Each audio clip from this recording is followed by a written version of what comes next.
Alright, so I'm going to click on Hitfilm Express and I'm going to open that up.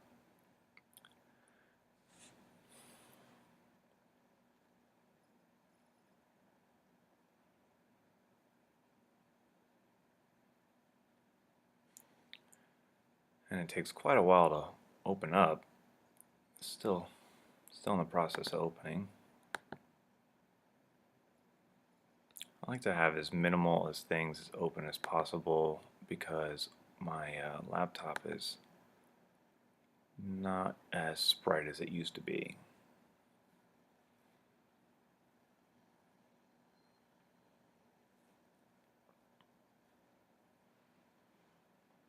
Alright, so I'm going to go here and click on New.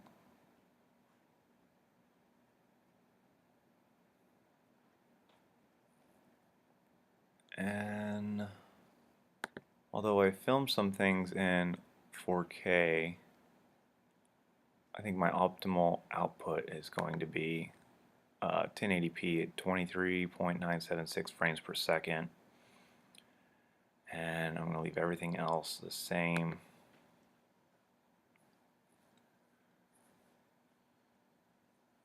And then now I'm going to import some images, videos, movies, all sorts of stuff.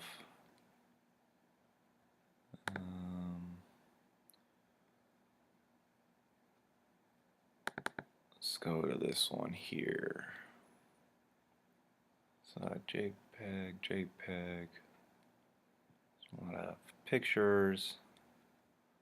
Let's get down to the movies. Here's the movies here. Let me just take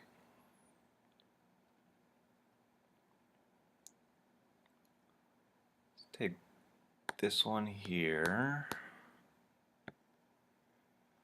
which was filmed at 120 frames a second, so I can change that later.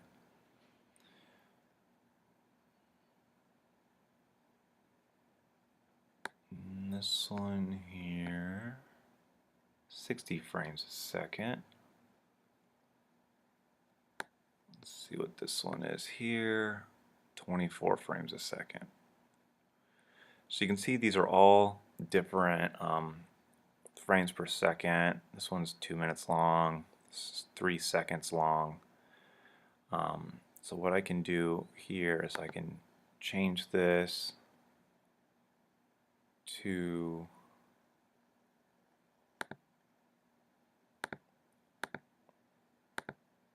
23.976, so it made it 5 times longer,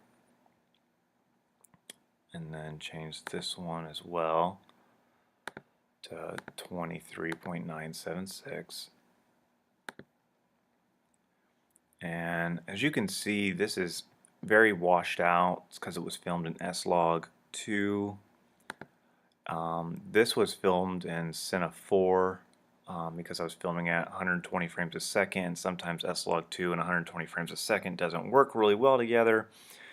So let's just add this to the timeline. We'll add this to the timeline. And this to the timeline. And I'm going to go ahead and color grade some of this. I'm going to start with this.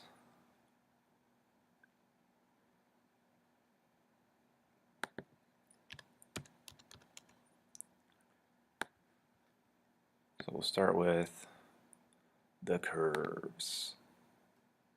I'm going to widen this a little bit.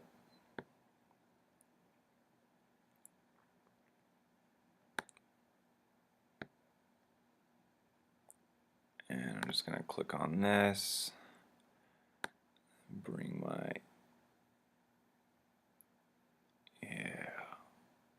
this a little higher, bring these a little, oop, that's a little too low.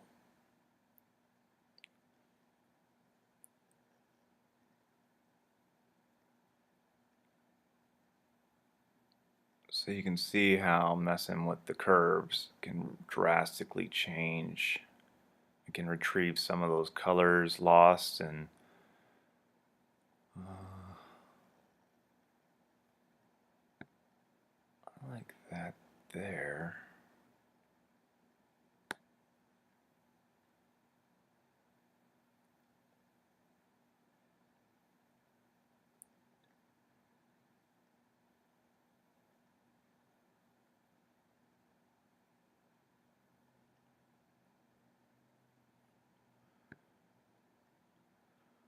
Good. I'm trying to see where the focus was really in this shot. I was trying to get the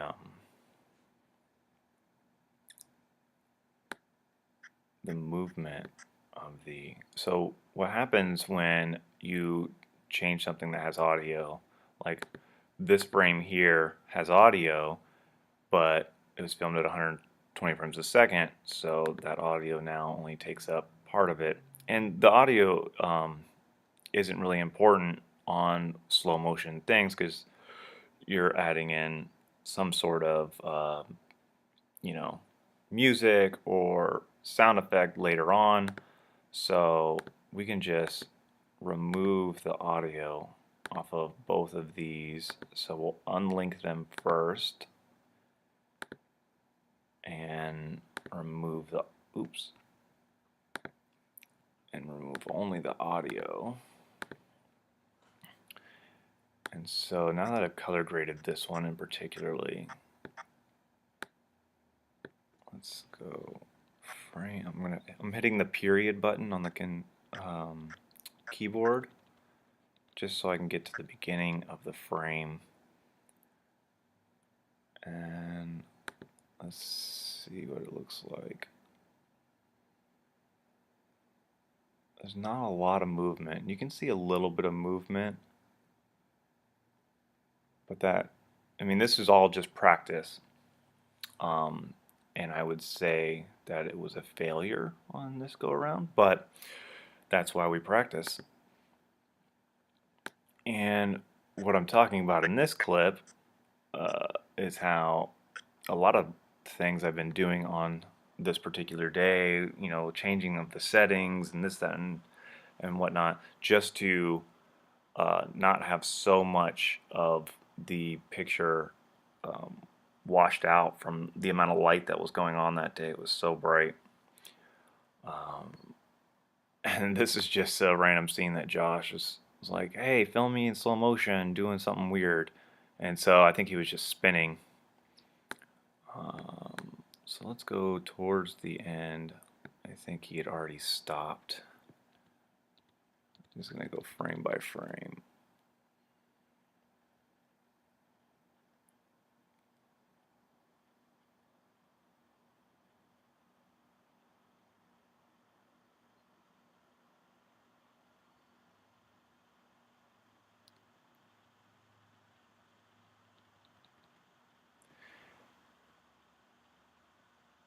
We'll go ahead and zoom in on this because I can't really see what I'm doing.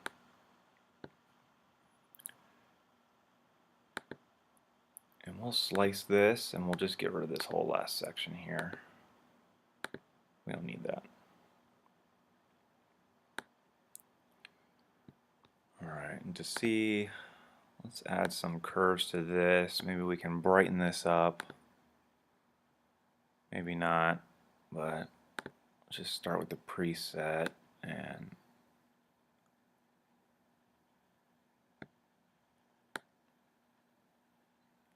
yeah, so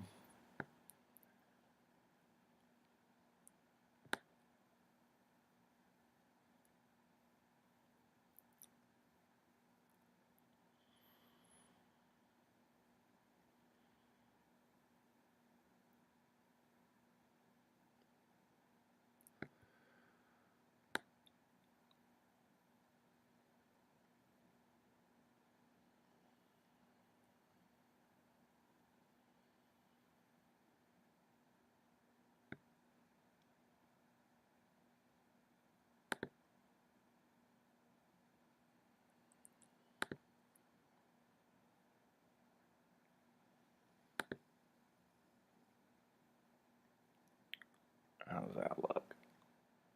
Horrible. Look how horrible that looked.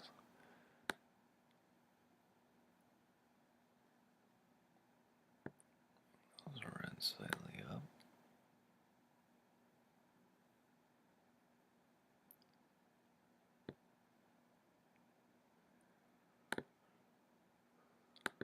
How about the greens? And we have those greens in the background.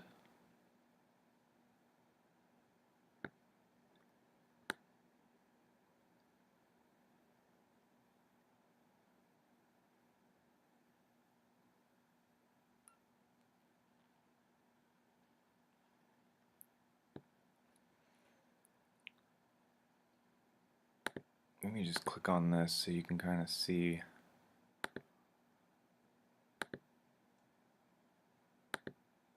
Almost the same.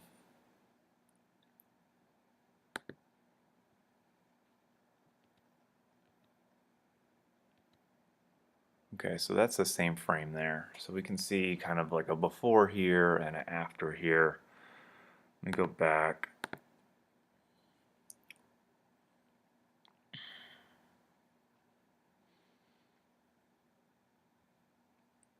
Let's see what the blues can do. Clearly on this side of the line it looks worse. That doesn't look too bad. It looks too blue that way.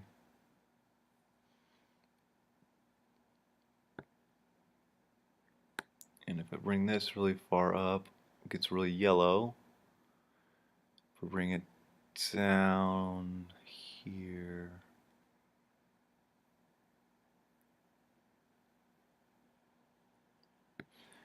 I think that looks okay. I'm no professional, but it looks, you can actually see things as you couldn't really see things before. Alright, and so let's just go all the way back to the beginning. A little bright there, but you know what? Screw it, because he ends up in the dark. Let's just press play. So this is just me and him practicing shooting in slow motion and whatnot.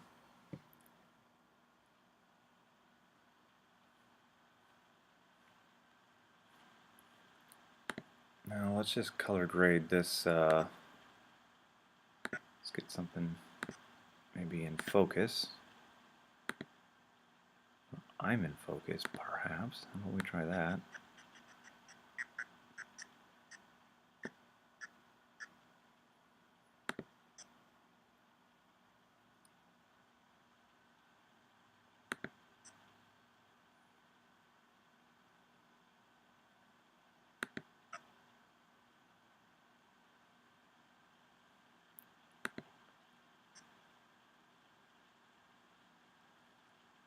It's like the lens was having difficulty focusing on my face. No problem focusing on Josh's face.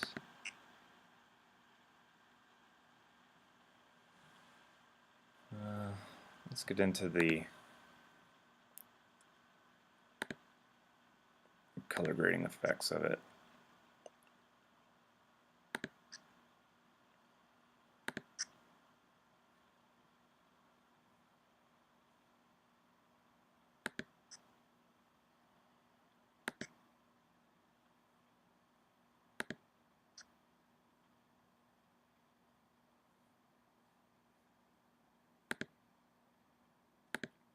Zoom out a little bit so I can see roughly where I'm at in this.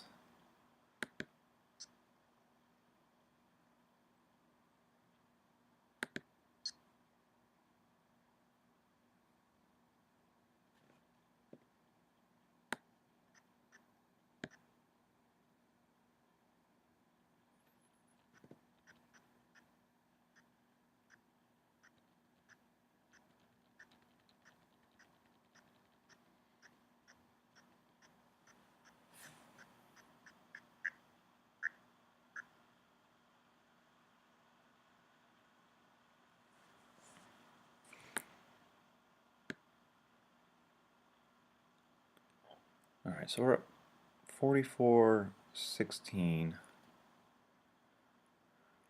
which means over here, since that was 40, since the first clip is 15 seconds, we need to be around 49:16, or 59:16, apologies. Oop, just went over it.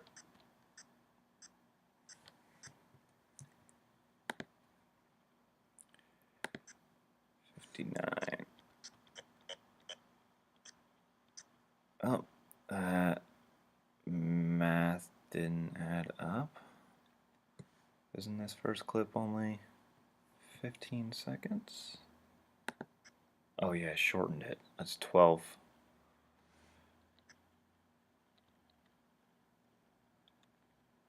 It's 12:14 plus 44:16. Oops.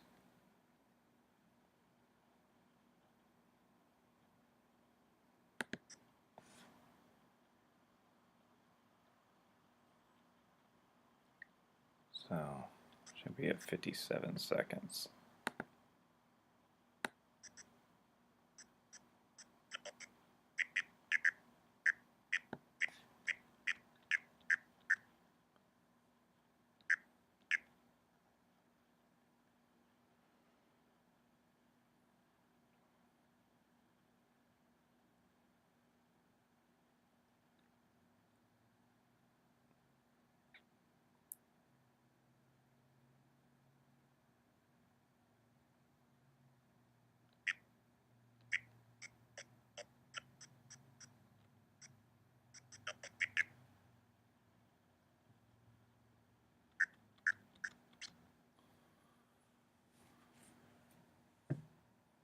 Alright, we're going to call that the same frame. And I don't know why it looks so much clearer over here compared to over here, but usually in the exporting process, because this is kind of under development, it's not always as good as it actually is once it's actually exported. So let's do the same thing. Let's start with a little bit of color grading. Just all the colors at first. Look at the skin color come back into me. Oh my gosh, it's amazing.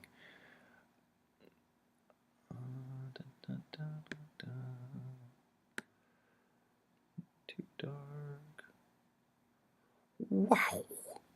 Sorry, just playing around.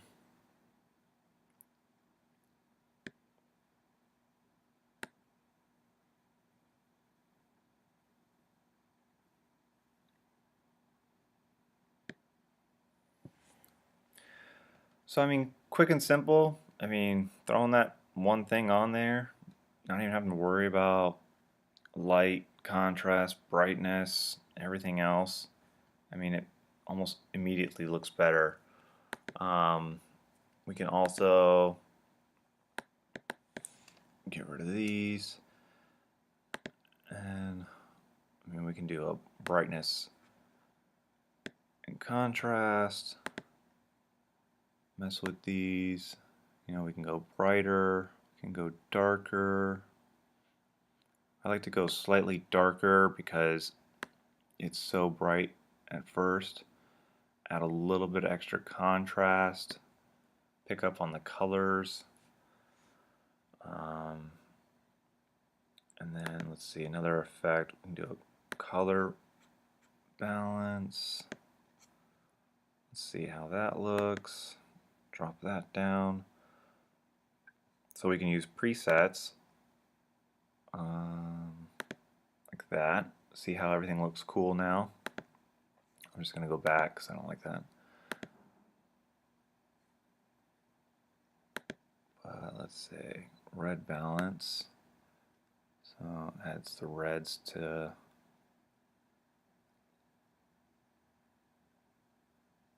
just a little bit.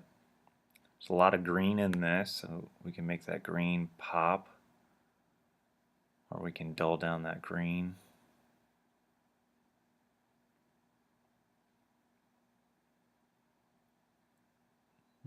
Just going to add a little bit That's a little too much, I think. Kind of seeing some green in his hat.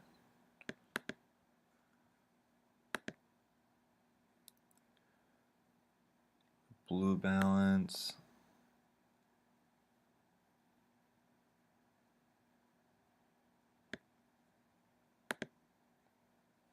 Midtones.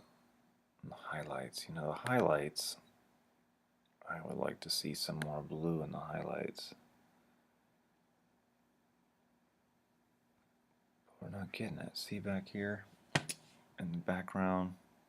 Trying to get, I think we just need to increase the saturation back there. And then this here can kind of blend the original with the all the editing.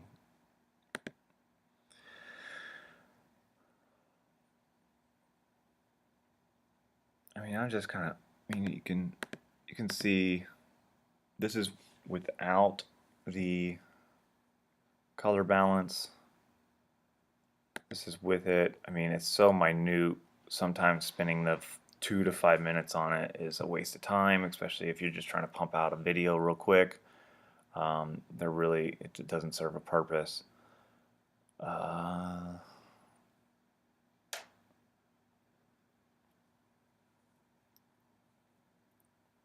yeah, that's just a little bit about how to use the things included in Hitfilm to color grade your S-log footage without using LUTs, which costed $20 to install into.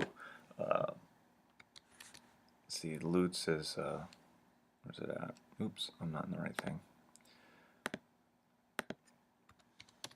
You know, a lot of people use this as an add-on, and if I were to try to, if you go to buy this, this is extra $20. And I think this color grading, although I'm not in focus, I mean, you can see the green trees in the background, you can see Josh over here, you can see me, again, not in focus, but you can see I have decent color. I'm not washed out. My purple shirt is pretty much the color it is in real life. It's not as grayed out as it is over here.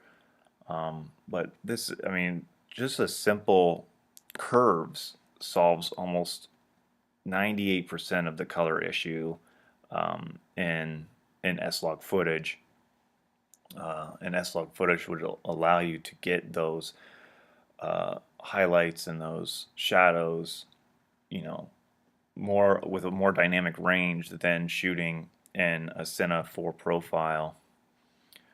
From what I've read online and watched in videos. And again, this is a Cine4 profile,